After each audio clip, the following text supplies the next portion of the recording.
video po, gagawa ako ng chicken kabsa. Discrimination lang po Dito po sa Middle East, may iba't ibang klase po kung paano lutuin ng chicken kabsa. Kaya nandito po ako sa Oman, ganito po kami nagluto. At ito lang po yung tinuro nila sa akin. Yan po. Ginisa ko po siya sa manok. Nilagyan ko po ng mga herbs. Yan. Dito na po na-videohan yung iba, pero sa susunod po, videohan ko po yung kompleto kung paano po. Yan lang po muna. Yan. Ginisa ko po siya. Muna sa bawang sibuyas. Yung mga herbs nila na ginagamit dito. Like ng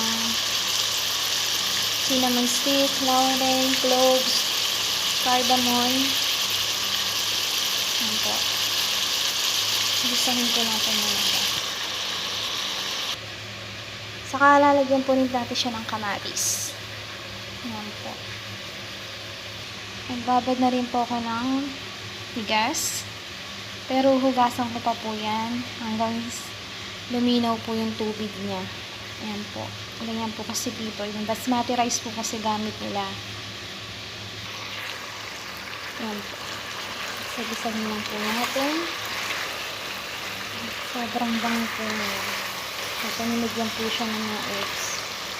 Isang dagdag pang aroma.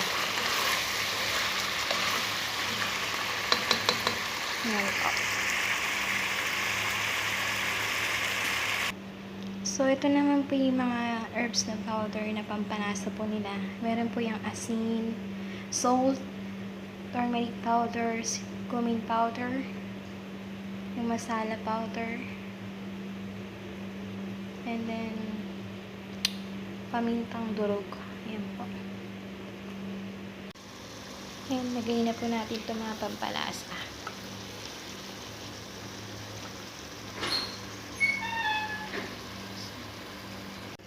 Ayan po. Sakansyahin ko na po yan.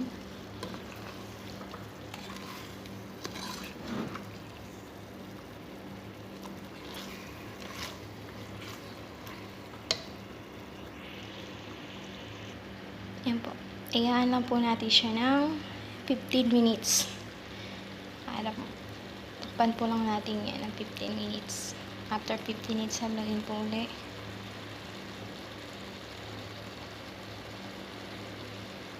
Ayan po yun. Nakalimutan ko palang banggitin, meron din pong kasamang patatas at itong bell pepper. Ayan po. Green bell pepper. Kahit ano pong kulay, pwede po siya. Ayan.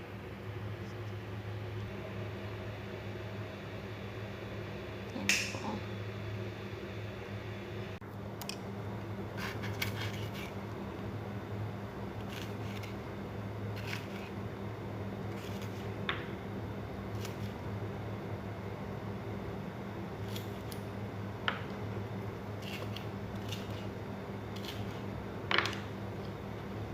Eri po siya. Pa-cube lang po yung hiwa. Ayan po. Ganyan na po siya. Then, ganito rin po.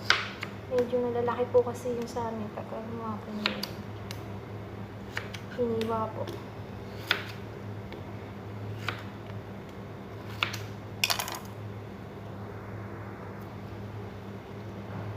Ayan po. Ganyan lang siya. Depende po sa inyo kung ilang piraso o depende din sa manok kung ilang kilo po yung lulutuin nyo. Ayan po. Po siya, yung chicken kabsa. Hinalo ko na po yung bigas dito. Ayan po.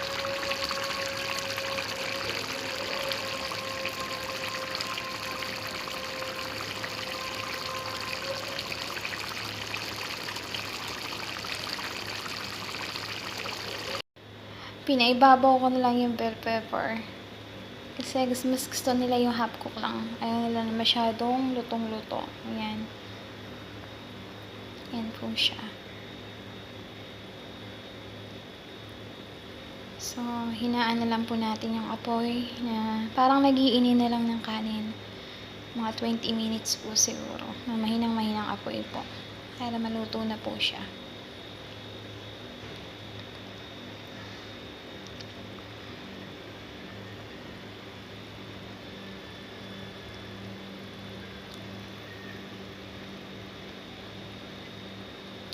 Ayan po. Ang bango po ng amoy niya. Ganyan po kami magluto ng kapsa dito sa Oman.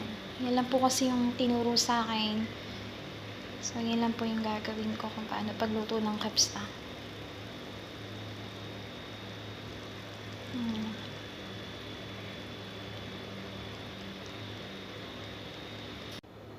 Ito na nga po siya.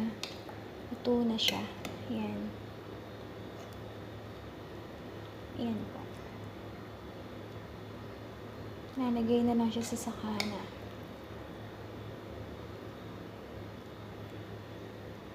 Pasensya na po sa pagbibideo ko. Medyo hindi gaanong clarify.